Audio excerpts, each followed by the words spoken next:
All right, so the dog's gone. It just randomly stopped barking. So in this video, I wanted to talk about, or my friend Zach, he was telling me, like, I was wanting to make videos, and like, an idea he had would be like telling cringy stories, having cringy story time. So I'm gonna steal this idea from him. Well, I mean, telling cringy stories isn't a copyrighted idea, but all right. Cringy story. I think like the biggest cringe thing in my life was probably my first and last breakup. This is when I started dating this chick when I was 15. Broke up with her when I was 16. After like 7 months of dating, I was pretty damn in love with her. But you know, it's your first relationship, so it's destined to fail. Like it is. Every high schooler thinks their first relationship is going to be the one. So I had like movies kind of ingrained that into my brain that, you know, my high school sweetheart would be like the one for me, which wasn't true. I mean, I did like that chick, but the breakup, yes. So I had my issues. I was like kind of depressed a lot through high school. I'm really not now. At least I'm not the same, maybe. I don't think so. So I would like text her and like rant to her and like complain about like not feeling loved and shit. And then she would kind of do the same. And then she kind of broke it up because she couldn't take it, the mental health stress. And yeah, so she just broke up, or like she like broke up with me over Skype. And I remember I was like crying and I like punched my wall really hard. I thought I broke my hand, but I didn't. And then like I committed one of the worst mistakes you should ever not make if you're breaking up with somebody, or if you just got broken up with, and and text them. That's one thing you shouldn't do. So I was just spamming her text messages, like ranging from like I hate you to I love you, please come back. And oh my god, it was so cringy.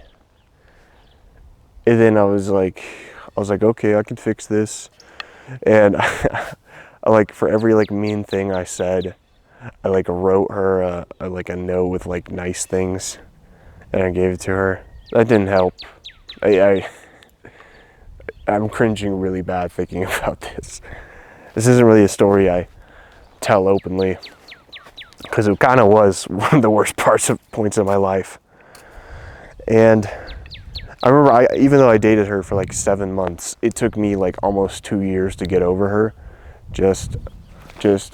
Sorry, I'm making sure that's recorded. That's still working. Let's see how it does like this. It took me like 2 months, or like, 2 years to get over her, which really it shouldn't have taken that long, but I'm not the same as most people. So, yeah, let me, okay, it's not overheating. That's great. So yeah, it really shouldn't have taken me 2 years to get over her, but I just like kind of held on to that hope that she would come back, and she never did. She kind of blocked me on everything. Every experience I ran into her in high school from then on was really cringy. It was like really awkward, and we did the best to avoid each other. Like I remember I would ask one of my friends to text her for me and get her to unblock me and text me. Oh my god. Dude, I was straight manipulating my friends to help me out. I would like send my friend, I'm like, okay, send this quoted, or I'd send out a message and be like, hey, send this to her. And they would just copy and paste that message, and oh god. I mean, yeah, I was straight up a vile manipulator, but my friends supporting me in that wasn't helpful. And then right like a few months after that, like she broke up with me in April, and then by like I guess I want to say like September of the next year, I was talking to this new chick. We met on Overwatch, so red flag immediately. And I was so desperate for like a new relationship that I couldn't see any of her red flags. I couldn't see that this chick didn't actually like me. We were just talking because she needed somebody to talk to. And that's another mistake, big thing you shouldn't fall into, is like seeing things through tinted lenses or red. When everything's rose colored, all the flags look the same, you know. And basically, I met this chick. I thought she liked me. Like, I remember I said, I like texted her, I love you. And then she didn't say, or she like said thanks. And I was like, text it back, and she did. Oh, God. Sorry, I'm digging up some really cringy shit right now. These things are left dead and buried, but I had to bring it up. So, yeah, I remember we went to, I found out she really, really didn't like me. We went to, she lived like about an hour away from where I lived. Like, it's still kind of in the general vicinity of this area because it's pretty spread out. But like, wouldn't be too far. Like, I went out and met her at her town once, and we like hung out for a bit at this like abandoned playground. It's pretty cool. But yeah, so she ended up coming to my homecoming, yeah, it was homecoming?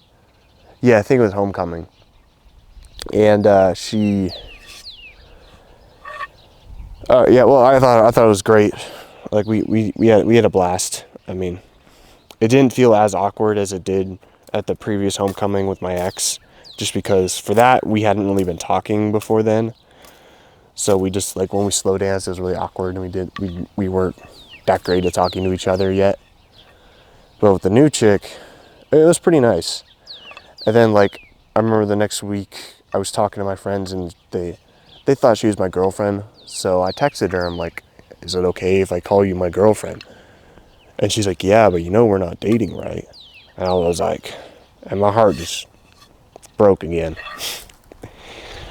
So that was awkward. And I was like, why don't you like me? I'm so nice to you. And I thought you liked me and shit like that. And that didn't help. And then we like, luckily, it wasn't as bad as my ex. Or it wasn't as bad as I didn't make it as bad. Because, like, once this chick said we're not dating, I just stopped talking to her, like, a day after that. Remember, I ran into her. She was working at a Starbucks, and I don't think she recognized me, and I barely recognized her. But I hope she's doing well. I know she had issues she was struggling with. I hope she's okay now. I have no ill will towards her. It's just we were both kind of fucked up kids that were just, like, looking for validation, I guess. All right, so let's see. I really haven't been in a relationship since then. I'm like 22 now, and I haven't been in one since I was 16. Just damn. So that's 6 fucking years. Whatever. I mean, it's not like haven't been trying. I have been trying. It's hard, or at least I think it is. Or it's been hard for me. Because I think, like, that breakup scared me so much that now or like that, and the next chick, that scared me so much that from like then on, for every like potential relationship, I was always looking at like I was always very wary of like red flags and things that would make it not work. I was always looking for like the perfect one that would align perfectly, and we wouldn't have any problems. And that wasn't the case. That looking for perfection will just ruin you. And I'm not saying, you know, accept all your partner's red flags. You know, if she's got a million snap score and talking to 20 dudes, or has a guy best friend, yeah, those are red flags you don't want to fuck with. Like, don't try and make that work. You'll just hurt yourself. Okay, and let's see, I remember I was really interested in this one chick. I mean, I thought she was pretty hot. She was hot, blonde, really smart. And I remember, like, we rode on the bus together and we were in theater together, so we talked to each other a lot. And she was really damn smart, like, crazy smart. Almost as smart as me. No, I'm just kidding. That's my ego. But yeah, she was really damn smart, probably smarter than me. She was a country girl, which I really like. That's like my type now for some reason. I blame her. But yeah, she was a country girl. And I remember I was sitting in math class. I was the only like senior in this class. Everyone else was sophomores. Oh, sorry, juniors. Because my class, or no, I mean, I was like a handful of seniors in that class, but most of that class was juniors. Because everyone in there was like, the junior class was pretty damn smart. Like a bunch of me's. So it was pretty crazy. And this chick was in that class. She was a grade below me. I remember I was like sitting up front in the computer lab. Like that's where we had our math class. And she came over and sat next to me. I was like, hey, what's up? And I'm not gonna lie, that was a core memory of her choosing to sit next to me. Little did I realize it was like one of the only available open seats. So that's an example of you should really look into things. Like you shouldn't assume things are like romantic or anything. And then yeah, I got really close to talking with this chick. I was like gonna ask her out or something, and then I found out she was like super religious, and I was a pretty damn hardcore atheist at that point. Oh no, I remember we were like talking the year before, and I mentioned like I don't really have friends in this town or like the town I live in, and she was like, oh, just go to this youth group. I was like, okay. I was like, what? I wasn't really religious, but I was an atheist, but I was willing to give it a shot for her. And I was like the oldest kid at that youth group, and she wasn't there. I went there for like one day, and it was really cringy. I was like, it felt so weird because I was like at least a foot taller than everybody else there, and I was older than them by like a year or two. That was pretty awkward. That was pretty cringy. And then so I went to this youth group for her. She wasn't there, so I just wasted my time. Yeah, so I found out she was like super hyper religious, and I like my brother, his one of his girlfriends was really religious, and she broke up with him because of that, and he was not religious, so yeah, that's why she broke up with him. So I was really scared of that. Sorry. Oh boy. Ah, God. I don't know if I want to edit that in. I don't want to edit that out or keep that in. It's really gross, but I feel like it adds to the vibe of my videos. Yeah, so this chick was hyper religious, so I just like stepped back from her, and we didn't talk as much after that. And then, COVID happened. And I couldn't really talk to her anymore. I COVID forced me to graduate without saying goodbye to anybody.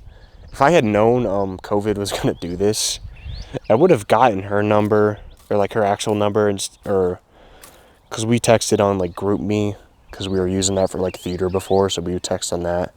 So if I had known she was like gone, because she doesn't have social media like at all, which is like a green flag in my opinion. So this chick was like gone. After COVID, I had no way of talking to her, and like I remember I kind of like obsessed over her for like a few years. Like I just have this habit of doing limerence. If you don't know what limerence means, it's like kind of romantic daydreaming. Like, let's see. Limerence, basically, you daydream a lot about somebody, you think about them a lot, even though they probably don't think about you at all. this happened a lot. And I have a habit of doing this, but with this chick, it was a long time, like a few years. I spent just daydreaming about her. And I remember I found she finally had a Facebook page, and it looks like she's married now, maybe. She's got a different last name. I don't know what's up with that. She's probably married. But I wish her luck. I mean, a little piece of me is heartbroken because I didn't make the move when I could have. So I'm really pissed off at my past self for that. But now I know if that ever happens again, I'm not gonna make the same mistake. I'm gonna go for what I want and ask.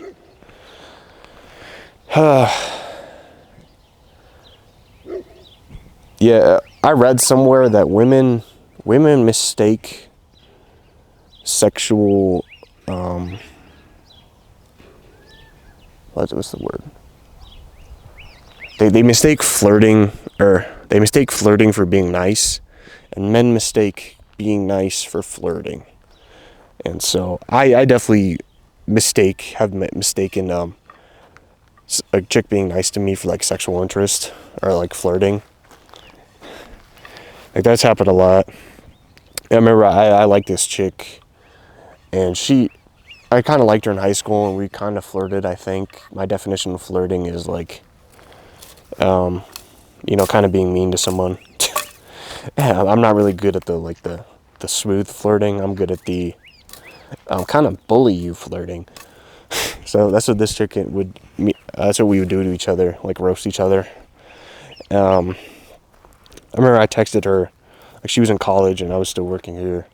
I like texted her for a bit, and we caught up, and I suggested meeting up. And she's like, "Oh yeah, sure." And then I suggested like going to this skate rink, and she's like, "Yeah, that's cool." And then on the date of that happening, like I texted her in the morning. I'm like, "Okay, we're still on for tonight, right?" And she's like, "Oh, I have to take my car in." She has to go pick up her car or something, and sorry, she had to go pick up her car, and she didn't suggest another date to do it, so I kind of took that as a rejection. So I'm definitely learning from my mistakes. That chick was kind of a red flag every day, or kind of a red flag anyway. I think now she's like drinking a lot. I mean, I drink a lot, but I'm not promiscuous. And she's like promiscuous, and I was posting on Snapchat, so that's definitely a red flag my younger viewers should watch out for. Just don't go for chicks who use Snapchat a lot. I think Snapchat's a huge red flag. The only reason I still have it is because I have a friend group from work. They text occasionally on that. For some reason, that's the one they all use. So it's whatever. All right.